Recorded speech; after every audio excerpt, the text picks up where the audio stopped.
Welcome to Christ Files, a new teaching series from Life's Journey with Faith, where we search the Scriptures to uncover God's truth for today. I have titled my message, Persecuted but Not Forsaken. Together, we are going to uncover the difference between suffering and wrath, and why believers are persecuted, and why unity in the church matters now more than ever. Let's begin with an important truth. When the Bible speaks of the church, it is not talking about a building. The church is not brick and mortar. It is not denomination. It is not a location on a map. The church is a body of saved believers in Jesus Christ. 1 Corinthians chapter 12, verse 27 reads, "Now ye are the body of Christ, and members in particular." Wherever believers are, there the church is. From the beginning, following Jesus has never been easy. Jesus himself said in John chapter 15, verse 20, "If they have persecuted me, they will also persecute you." Christianity was born in persecution. The cross itself tells us that truth. And Scripture also declares in Hebrews chapter 13, verse 5, it tells us this, "I will never leave thee, nor forsake thee." That is why the Bible says, persecuted, but not forsaken. Picture the Apostle Paul, not in a church building, but in a prison cell, chained, beaten, rejected by many. And yet, Paul writes these words in 2 Corinthians chapter 4, verses 8 through 9, that reads, "We are troubled on every side, yet not distressed. We are perplexed, but not in despair. Persecuted, but not forsaken. Cast down, but not destroyed." Paul did not write that because life was easy.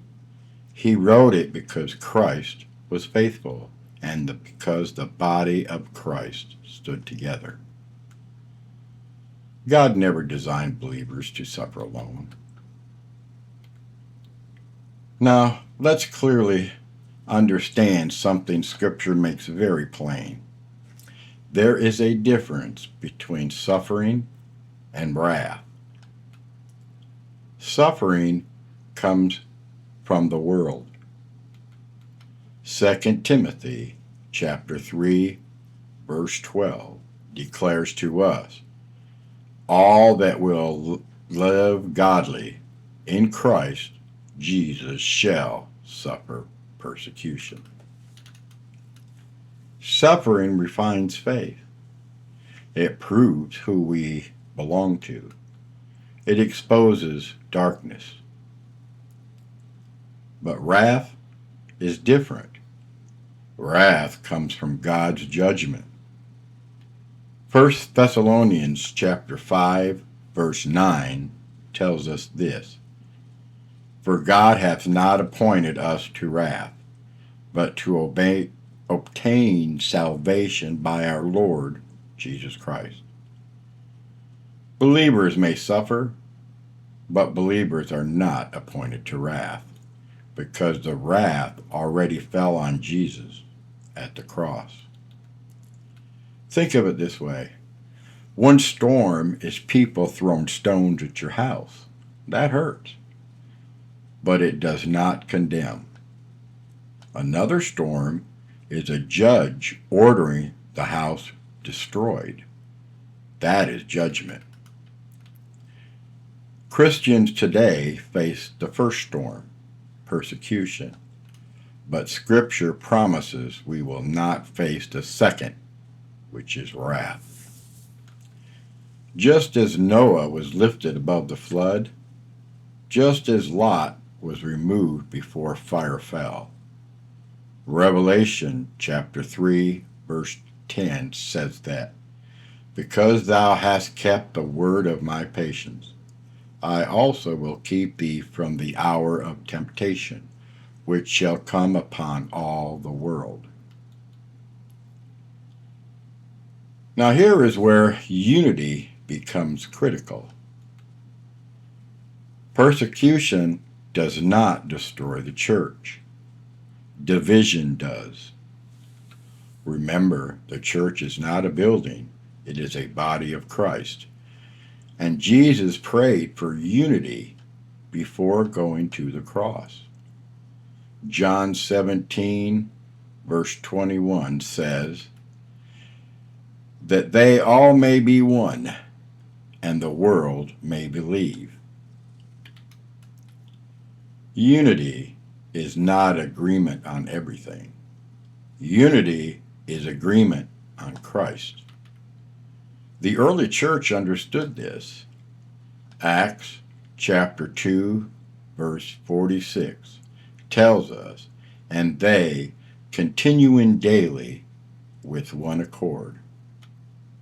They were persecuted, but united, threatened, but together. Isolation makes believers vulnerable.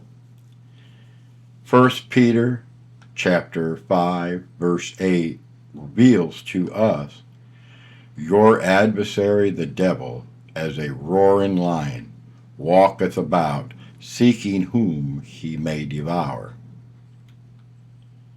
The lion always targets the one who strays from the body. This is why unity matters. This is why fellowship matters. This is why standing together matters. Suffering belongs to this age. Unity strengthens us through it. And one day soon, the body of Christ, not a building, but a people, will rise together. 1 Thessalonians chapter 4, verse 17 reads, then we, which are alive and remain, shall be caught up together with them in the clouds, to meet the Lord in the air, and so shall we ever be with the Lord. Did you notice the word together in that verse? Yes, together, just as we are called to live now. If you feel like you're standing alone, if persecution has shaken your faith, if division has pulled you away, let me ask you something. If the trumpet were to sound today, would you be ready? This is not about religion. This is about a relationship. Romans chapter 10, verse 9 reminds us that if thou shalt confess with thy mouth the Lord Jesus, and shalt believe in thine heart that God hath raised him from the dead, thou shalt be saved. If your heart is stirring, that is the Holy Spirit calling you. And I'd urge you to answer his plea. He is offering you a way through his grace of salvation. With that desire in your heart, pray this salvation prayer with me. Dear God, I know I'm a sinner. I know that I cannot save myself. I believe Jesus died on the cross of Calvary and shed his blood for my sins. I believe Jesus rose again on the third day. And right now, the best I know how, I am asking Jesus to forgive me of my sin and to save me. Amen. With that, I would welcome you to the family of God. Thank you for spending time with me today. I'm Eddie Walker, and this is Christ Files, the new series from Life's Journey with Faith. Remember this truth: persecuted, but not forsaken; suffering, but not appointed to wrath; united as a body of Christ. Blessings to all in your life's journey with faith.